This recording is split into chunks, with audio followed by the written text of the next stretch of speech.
Hi there. I thought I'd do a quick video about the first four things you should do with your new Taranis Q X7.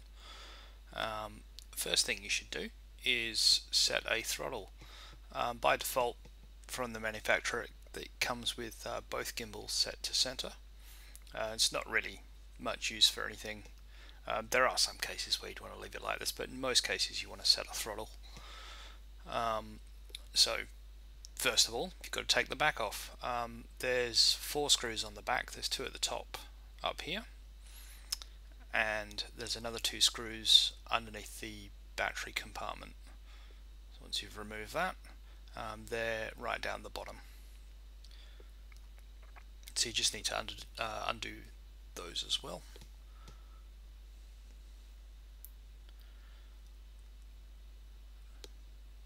So the back is a single piece. It'll just come off in one go. I hadn't actually undone the screw properly at the top, so you just undo that properly and it lifts off without any problems. There's no electronics or anything holding it in place except for the 4 screws.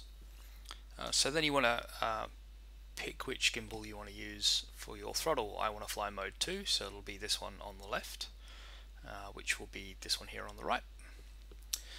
So there is a screw in the bottom right of the gimbal here, which you want to screw all the way down.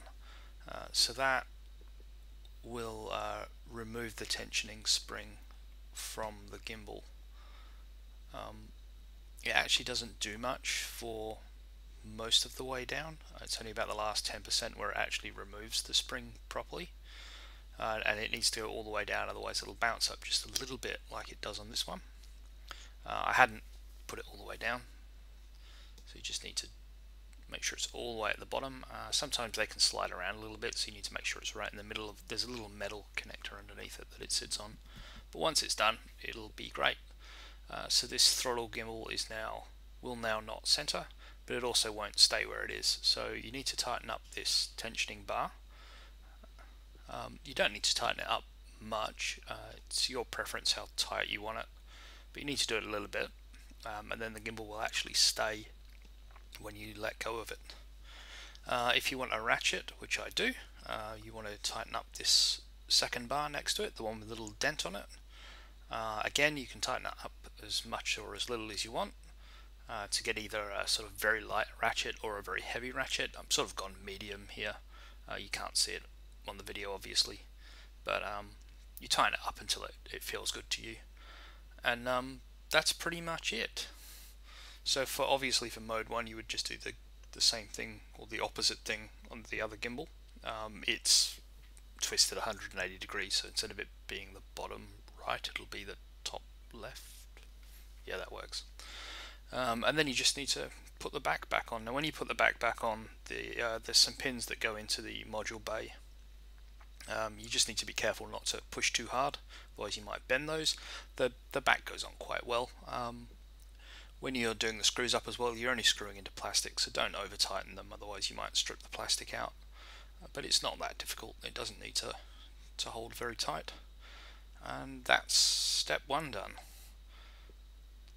Get a nice throttle. So step 2 will be updating the firmware. So out of the factory it comes with an old version of OpenTX 2.2. You want to go to the OpenTX website, and we're going to be installing the new companion, which will have the new version of the firmware. The companion is the easiest way to update. Normally you'd go to this download link here, but the 2.2 still hasn't officially been released yet, so this is the latest release candidate. The release candidates will be in the news. I believe also when they've done the final versions they put these in the news as well. So this just gives you a rundown of all the changes since the last release candidate. Since this video another one's been released, and I'm sure there'll be a few more released before 2.2 finally gets released. You download the companion from this link here if you've got Windows, or this one here if you've got a Mac. I'm running Windows, so I'll be downloading that one. And you'll also need the SD card content, so you're going to need this one for step 3, which is to update the SD card. You may as well download it while the companion's downloading. So pick the right radio, in this case X7, and you want the highest number, so version 006. The new release candidate has 007 as its new version, so this will change. Once the companion has downloaded, you just need to install it. It's a pretty simple installer. Just agree to the license. Pretty much pick the defaults. It's pretty quick to install. It doesn't copy many files. And then just let it launch. So it's probably a good idea about now to plug the radio in. You don't want to turn the radio on when you plug it in. Once you're in the companion, you go into settings and then settings. You need to pick the correct radio from the drop down list. Mine was already selected. And then you can pick your options. You probably want to pick at least lure. You can set your mode down the bottom. Mode 2 because that's what I set it. Now if you're still, if 2.2 still hasn't been released, you need to check this option to get the nightly builds, so the release candidates. Otherwise it will tell you there's no current version for 2.2. Once it has been released, you won't need to do that. So once you've done it, you go into this button here, which is the firmware downloader. Hit check for updates. It will tell you there's a new version and ask you if you want to download it. You just hit yes and let it download wherever. It defaults to your download directory in Windows. It downloads pretty quick because it's not very big. And then if you've plugged your radio in, you just want to hit yes, I want to install this new version of the firmware. You can leave all those as the default, and then you go right to TX.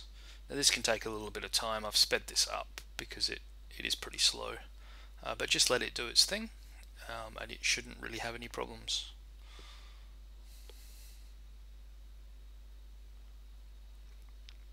Once it's done, just hit close, and that's that done. You can double check that it's installed by checking again, and it'll just tell you there's no more updates because you already have the latest version. So you just want to close that off. So the next step is installing an SD card. This one's pretty simple. What you basically want to do is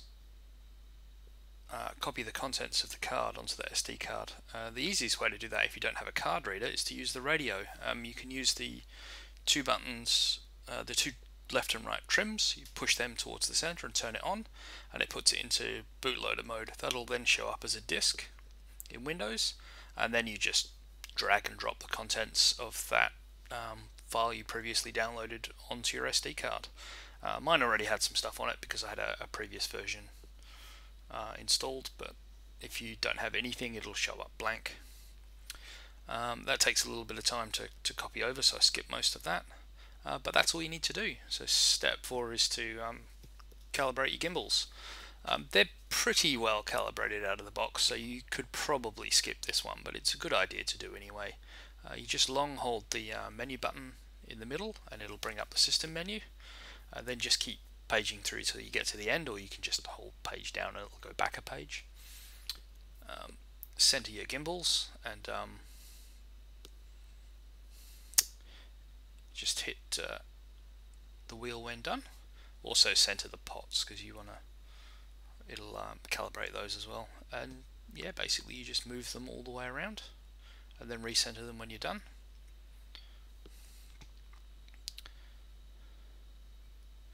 And then you want to do the same with the pots at the top, which are a bit out of shot, but you can see what they're doing on the screen. And then recenter them when they're done.